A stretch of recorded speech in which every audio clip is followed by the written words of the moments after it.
you're tuning into something different, something deeper. Welcome to a space where the unseen becomes seen, where the patterns beneath reality are decoded.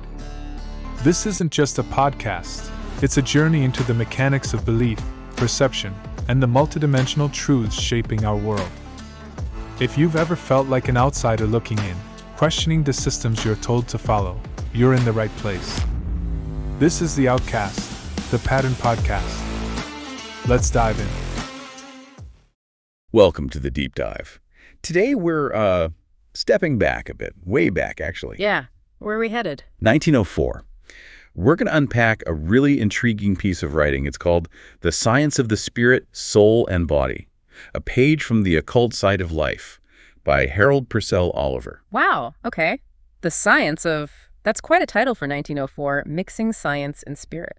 It is. And our source material for this, it's particularly an overview of the book, suggests Oliver was really swinging for the fences with this one. Setting out to do something pretty big then. Absolutely.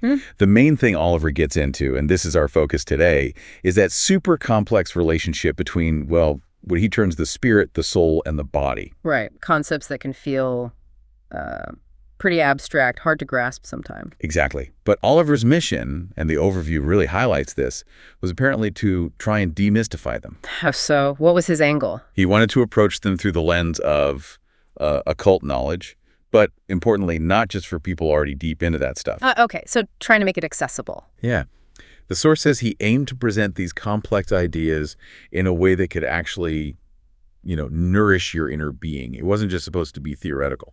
Interesting. So not just head knowledge, but something potentially transformative for the reader. That's the impression the overview gives, definitely. Yeah. It suggests the book's intent was really to get you thinking, reflecting deeply on your own nature, your own existence. And our source positions the book as a kind of bridge, doesn't it? It does.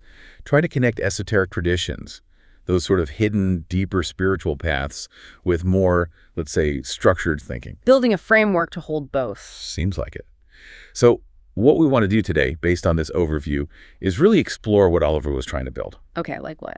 We'll look at his core idea, humanity's tripartite nature, then the spiritual laws he thought were at play, his ideas about the soul's journey, and also just where this work fits philosophically and why it might still, matter to you today. Got it. So we're unpacking, seeing what stands out from this old text and maybe what insights it offers for your own exploration now. Right. Let's dive in. So the core model, humans aren't just physical. Oliver says 3 parts, interconnected. Yep, the classic trio. Body, soul, spirit. But while we know the terms, the overview points out Oliver gives them really specific roles based on that occult perspective. Okay. Body, that's the physical, right? Straightforward. Exactly, the material part. But the distinction he makes between soul and spirit, that's really key in his system. How does he separate them?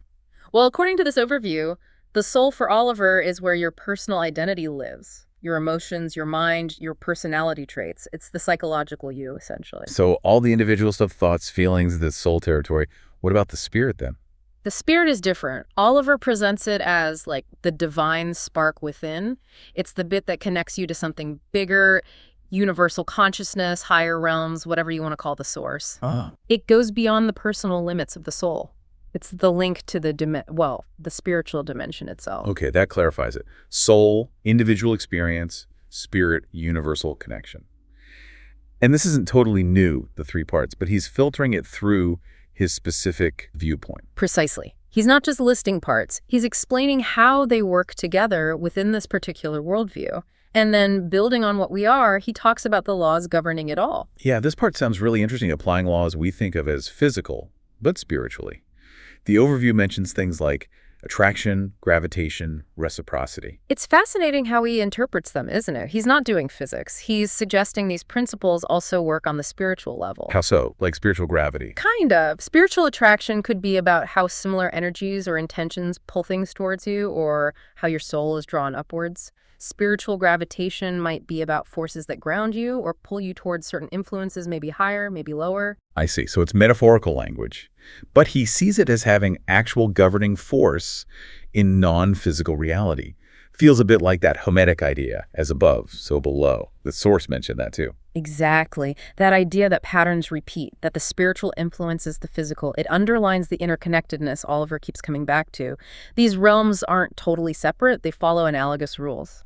Okay, so he sets up the structure: body, soul, spirit, and the rules, these spiritual laws. What next? And then he looks at the movement, the dynamic part, the soul's journey. Right, the idea that the soul progresses somehow. Yes, but crucially, he stresses, and the overview picks up on this, it's not automatic. It demands conscious awakening. Meaning? The soul has to actually become aware of itself, of its place in what he calls the world of spirit. It's an active thing, self-realization. So just having a soul isn't enough. You need to, wake it up. Precisely. And the point of this journey, advancement, moving to higher planes of understanding, higher states of being, it definitely echoes ideas of spiritual evolution you find in lots of mystical paths. And it's not purely individualistic, is it? I remember the overview mentioning an invocation at the start of the book. It does, yeah. An invocation to the deity, but specifically for all souls. That adds a layer of, well, universal compassion, doesn't it? And a sense of shared purpose, a collective striving for enlightenment. It really reinforces that interconnectedness idea. Again, maybe the journey isn't just mine or yours, but part of a bigger cosmic shift. So Oliver paints this complex picture. Our structure, the laws governing it, the dynamic process of growth or awakening, all framed with this universal outlook. And the overview helps us see where this fits philosophically. He wasn't just making this up in isolation. His effort to link occult traditions with philosophical inquiry is pretty distinctive. Trying to build a unified system for understanding everything material, non-material, psychological, spiritual. Right. By weaving together these esoteric insights with a more organized, almost scientific method, hence the science. In his title, he's inviting readers, inviting you to explore these deeper layers of reality and the principles he saw operating. And the overview notes this focus on self-knowledge, on inner work, lines up with many spiritual traditions, right? The idea that enlightenment starts inside. Absolutely. That concept, truth found within, is ancient and widespread.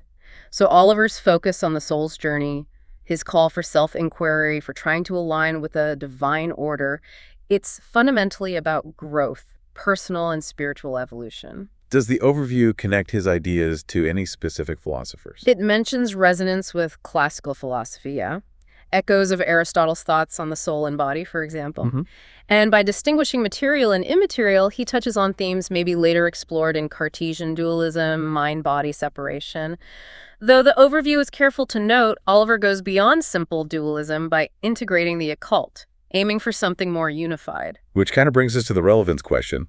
Why should we care about this book from 1904 today? Well, think about now. There's so much interest in holistic approaches, right? Yep. In finding meaning that connects science, psychology, maybe spirituality. True, people are looking beyond just the purely material. Exactly. And Oliver's work, in its own historical context, was trying to offer that kind of synthesis. His emphasis on spirit, soul, and body interacting encourages you to see yourself as an integrated whole. So it's not just physical health or just mental health, but how they connect potentially with a spiritual dimension too. Precisely. So this old text, steeped in occult thinking, actually speaks to a very current desire for a more complete way of understanding ourselves and growing. The language might be dated, the framework specific to its time, but the core questions remain the same, don't they? Who are we? How do we evolve? What's our connection to the bigger picture? Those are timeless. So wrapping up our deep dive into Harold Purcell Oliver's The Science of the Spirit, Soul and Body, we've really seen, through the lens of this overview, his ambitious project, mapping spirit, soul, body. Yeah, we looked at his specific tripartite model, those intriguing spiritual laws like attraction and gravitation, and his vision of the soul's journey needing that conscious awakening to reach higher states.